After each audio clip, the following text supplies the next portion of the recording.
storytelling is part of how we have kept our teachings alive, how we've kept our culture alive is through storytelling. And storytelling, I don't know if that's the right, I'd rather use the word oral history, and being an artist, that's kind of how we share our culture, or that's how I share my culture through my work.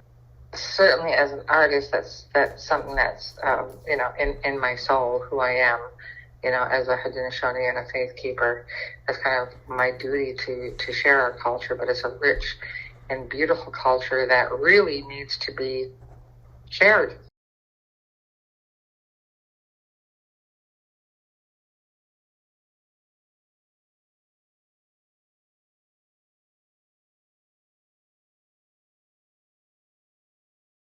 Well, certainly art draws the viewer into the work, and leads a viewer to question and to wonder what is behind this work. I've had people come up to me literally in tears. This is so beautiful. Can you tell me what's behind it? What does this mean? And that's how I feel art should make one feel, although we take it a step further with our teachings, through our work, through my work. That's what I try and do. For example, her journey.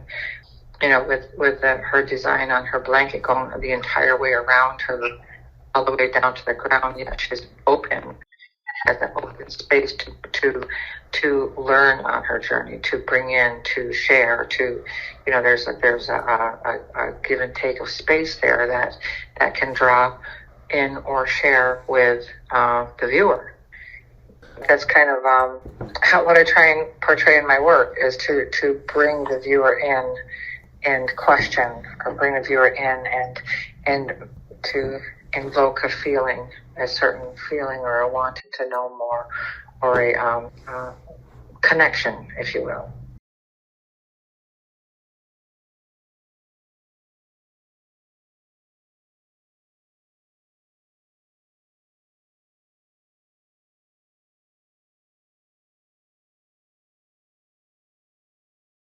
Oh, absolutely. I mean, obviously, depending on the subject matter, like I said, I do a lot of mother and babies. We're a matrilineal society, and because of that, I do a lot of women as well. But also, male, female, children, animals, all different types of works, subject matter, contemporary. I've done some abstract, but it's all connected to the natural world. I would say, the majority of my work is connected to Haudenosaunee teachings. Some of my more abstract work still, even in the work that I do and I created, and it's abstract. I know what I'm trying to say in the abstracts, and I love it when people come in and say, "Well, what does that mean?" or "What is that?" That's one of the joys of being an artist, I think.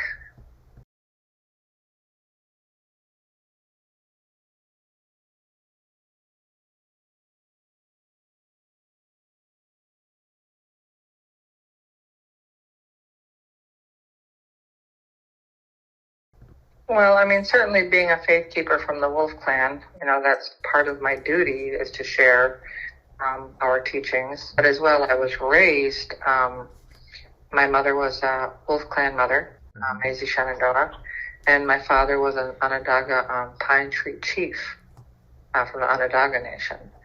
Mm-hmm. So I was raised very much around my culture and enmeshed in our ways. And I try and share that and teach that, and my children, obviously as well. And so in that, my father was also a jazz guitarist for Duke Ellington, yeah. And therefore, we were raised very musically. My mother was a pianist, and she didn't know how to read music, but she could play anything. And that's kind of how we were raised. And I became a backup singer for my sister Diane Schenandoah, who recently passed this last November. But music is very much a part of who we are as well. Everything is a celebration of thanks. Everything is to give thanks and be grateful. All of our ceremonies, they begin with a Thanksgiving address. That's part of our instructions, is to be thankful for all things. So as an artist, I think that's kind of where my work leads me to portray certain elements to be grateful for.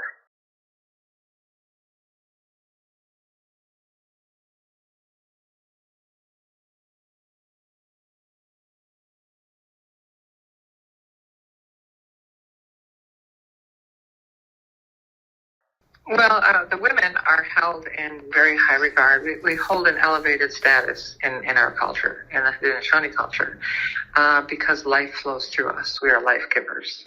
And because of that, that's why we have an elevated status, because a woman's body is very sacred and able to carry life.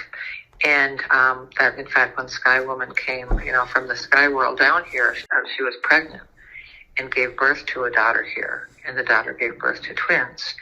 And the twins are the ones that are the keepers of the night, keepers of the day, but the women, because of this gift of giving life, that it's the women who choose the leaders.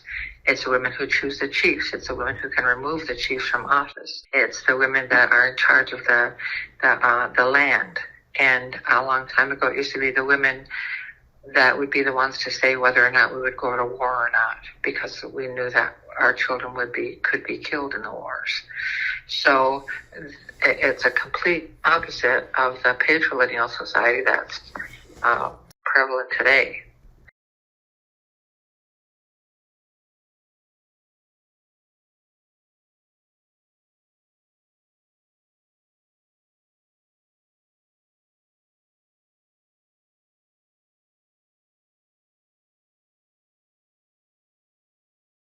Native artists have been pigeonholed for so long, and I think probably in the last maybe, 15 years, they're being more accepted as artists. A long time ago had beads and feathers, and that's actually what pushed me to move to contemporary work. I didn't want to be pigeonholed, so yeah, I went to more contemporary and abstract work. It's actually what kind of pushed me, into more into contemporary and abstract work.